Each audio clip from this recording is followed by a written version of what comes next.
Evet.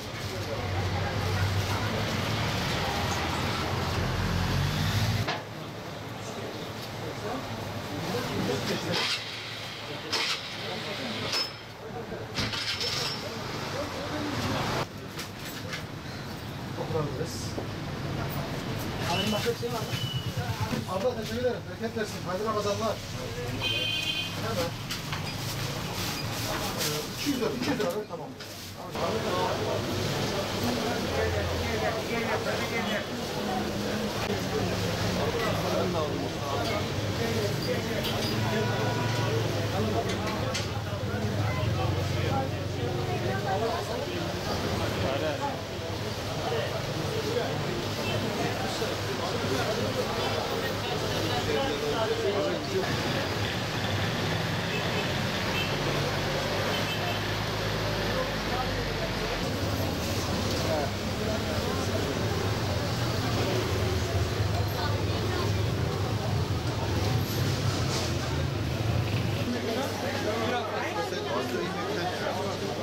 Hoş geldin.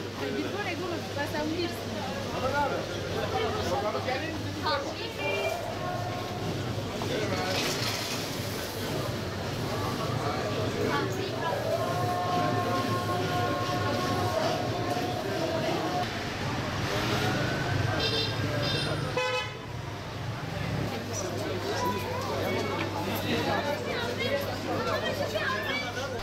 Çarşı pazarda hareketlilik, yani eskiye göre düşünürsek biraz zayıf.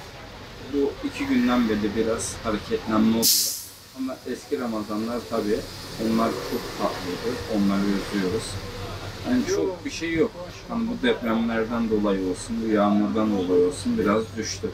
Bu sene nasıl söylesem, yani insanlarımız da çok güç durumda. Çok şükür az çok çarşımızda, esnaf kardeşlerimizde ister istemez biraz yoğunluk oluyor. Yani ondan yana bir sıkıntımız yok. Rabbim ne gönderirse şükürler olsun. Yani diyecek bir kelimem yok. Çarşımızı bekliyoruz. Ondan sonra dükkanlarımızı bekliyoruz. Yani çok fiyatları da yükseltmiyoruz. Genellikle düşük tutuyoruz. Antep'in yarısı İstanbul'a gitti, Ankara'ya gitti, Mersin'e gitti. Daha gelenler çok olmadı. Okullar açılacak dediler, gelecek dediler. Daha bekliyoruz. Yani %30'u geldi, daha %70'i, %60'ı dışarıda. Onları da bekliyoruz. Bu sene biraz hüzünlü geliyor Ramazan, dediğiniz gibi deprem meseleden dolayı hayatını kaybedenler var. Allah rahmet eylesin. Yani bir buruk olarak geliyor. Bugün biraz kalabalık oldu hafta sonu. Hafta içi daha sakin de. Herkes daha yaralarını falan şey yapıyordu, sarıyordu. Yani her seneye göre biraz daha az geliyor bu sene.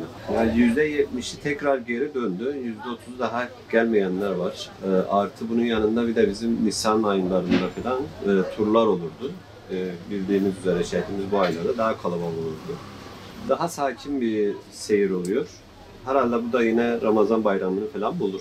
Fiyatlarda bir değişiklik yok. Ürünler çıktığında 10. ayda, Eylül aylarında biber olsun, salç olsun, onlarda fiyatlar belirlenmişti. Ondan sonra bir değişiklik olmadı.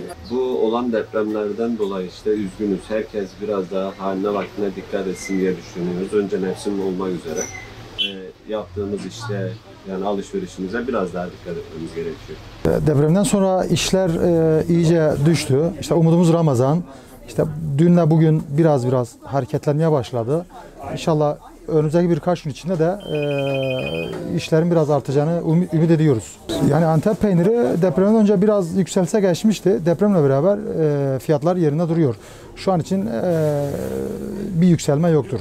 Yani Ramazan'la ilgili ümidimiz yüksek. İnşallah hani depremin arkasından yani işler biraz açılır diye ümit ediyoruz inşallah.